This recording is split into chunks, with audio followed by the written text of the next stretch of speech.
It is a truth universally acknowledged by all prudent statesmen that the surest threat to any administration is not war, nor scandal, nor even treason, but rather the existence of records. History has shown time and again that the sword may kill a man, but the memo will bury his legacy.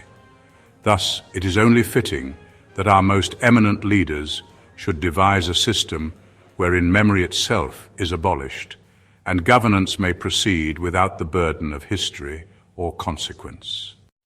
To this end, the Trump administration, that jewel of modern executive efficiency, has perfected what I shall call the governance of the forgetful.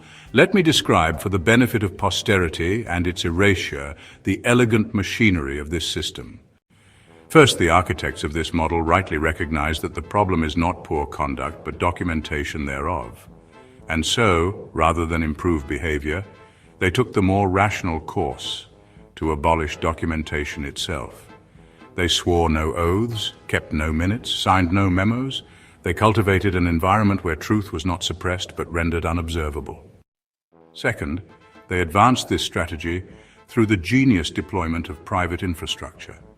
Government phones, with their dreadful habit of preserving records, were set aside in favor of private devices and encrypted messaging apps, ensuring that no bureaucratic parasite might stumble upon their intentions in an audit. Their governance moved, as all great innovations do, from the marble halls of the state to the warm, buzzing glow of a group text. Third, they adopted the finest technology that Silicon Valley had to offer. Signal, an application so secure and sophisticated that even the users themselves could not, after a short while, recall what they had said. The application's auto-delete feature was seized upon with delight, and rightly so. What better form of statecraft than one that, like a footprint in the sand, is swept away before the tide of accountability can arrive? But, dear reader, the system's true brilliance lay in its personalization. Knowing that names are dangerous, that subpoenas crave specificity, they enacted a simple yet foolproof device. The President of the United States would correspond in the chat not under his own vulgar name, but under the alias G. Goldberg, a tribute to his late attorney and a man most conveniently deceased, thereby beyond the reach of law or inquiry. What a pity, then, that technology, being as fallible as man, betrayed them.